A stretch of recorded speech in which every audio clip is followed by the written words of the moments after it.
My pulse raced at the astounding accomplishments of the mercenary known as Demon Lord. I forgot about my job and read everything I had on hand. Around the time Demon Lord received his nickname, South Belka showed signs of weariness regarding the war. Because the region was set up as a defense line to protect the birthplace of Belka in the north, the people's dissatisfaction had reached a climax.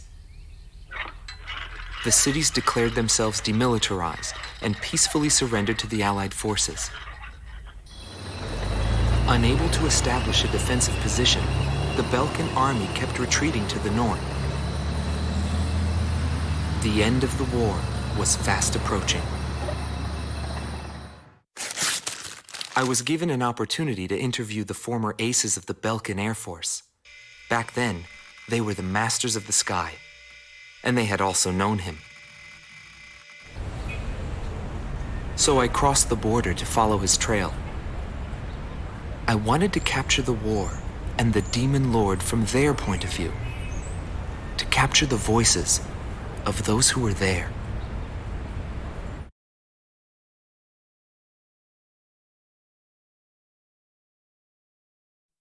Indigo Team Commander, former member of the Belkan Air Force, 7th Air Division, 51st Tactical Fighter Squadron, Dmitri Heinrich, an ace whose precision and grace in flying earned him the title of Blue Heron. Today, he has his hands full with the family business. Well, that day, right before I deployed, my airspace assignment was changed. Initially, my squadron was assigned to the stable Eastern Front. That was changed to Area B7R, the round table where casualties were recorded at a fearsome pace. It's also the place where I met him. It was just 2 planes, him and an Eagle. And yet our lead force didn't stand a chance against them. I could tell he was good, and it was going to be bad for us. But there was something else I noticed. He hesitated. A vulnerability that can be exploited. I was certain I would win. The pilot was still young. He had yet to master the rules of combat. But in the end, I was shot down.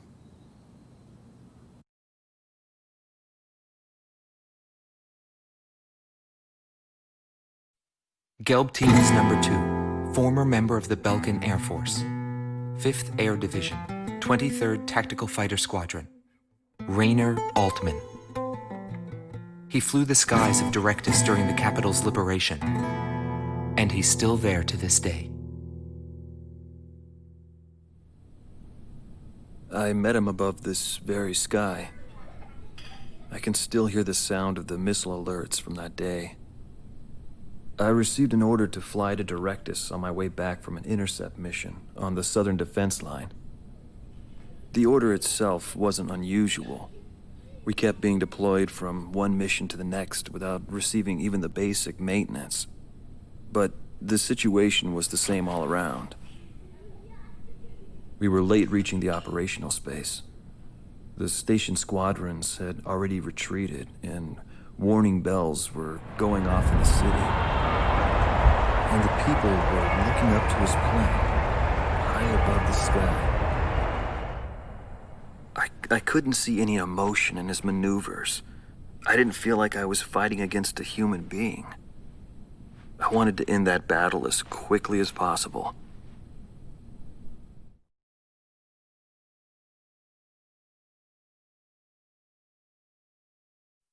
Silber Team Commander, former member of the Belkan Air Force, 51st Air Division, 126th Tactical Fighter Squadron, Dietrich Kellerman. He was once the top ace at Belka and a fiery instructor at the Air Force Academy. In 1995, the Belkan Air Force sent him to the front lines to bolster troop morale. He was good. From what I'd heard about him, I thought he was still just a young mercenary. But he matured since then. He still wasn't perfect, but I could see he had come a long way towards understanding the rules of combat. What's important on the battlefield is to let go of hate, to survive, and to adhere to the rules you've set for yourself. These are the rules I've taught my students. And when I saw him, I could tell my time was done. A new generation had inherited the sky. There was no more need for an old soldier like me. Every time I flew with him, his skill stood out. He was unstoppable. He was cool-headed and proud, a combat professional. Demon Lord fit him perfectly. Maybe the man was blessed by the goddess of war. Before long, everyone had taken notice of him. More and more would show up to watch him go off on sortie. Mercenaries or maintenance crew, it didn't matter. People wanted to burn his image to their memories. Hell, they weren't the only ones.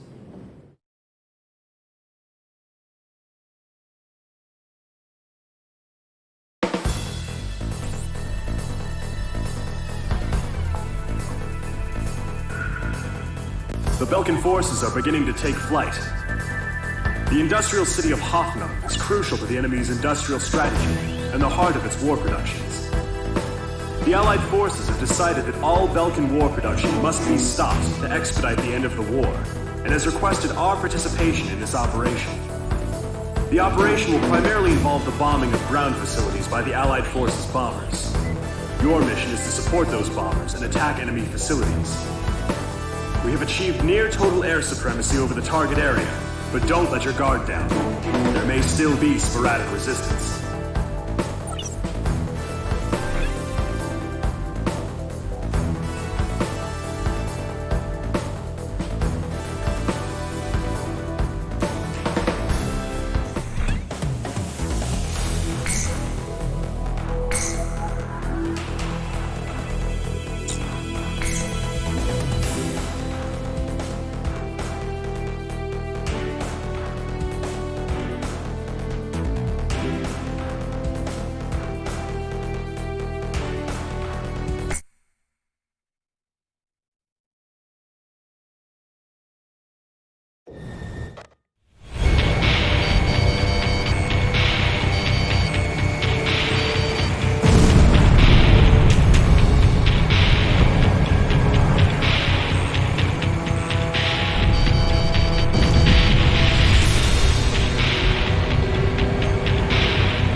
Cover the Allied bombers. Eliminate all ground and aerial threats.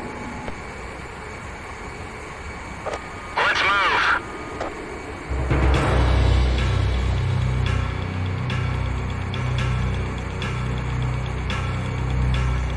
To all bombers, remove Belka's ability to counterattack. Priority is placed on destruction over accuracy.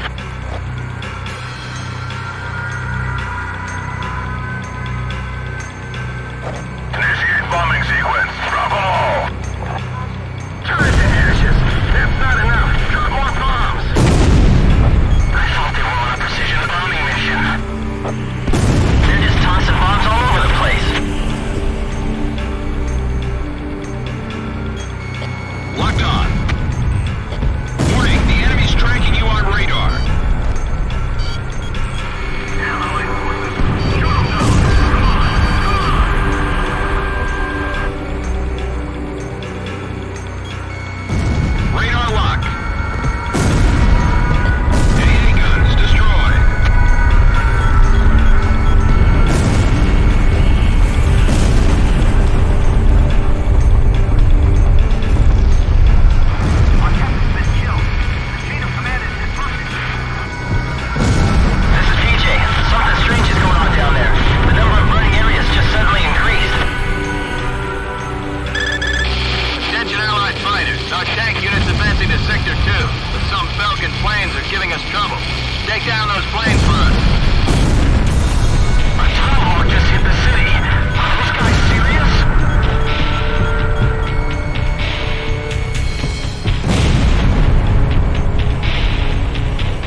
knew why they were fighting anymore.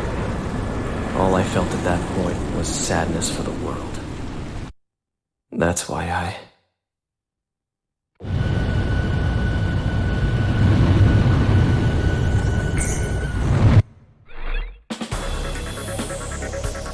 Pursued by Allied forces, the Belkan forces have taken flight, abandoning Hoffman. Without military production capabilities, Belka is in a bind. We were also able to confiscate samples of what seemed to be experimental weapons from the abandoned war factories, before Belka had time to use them.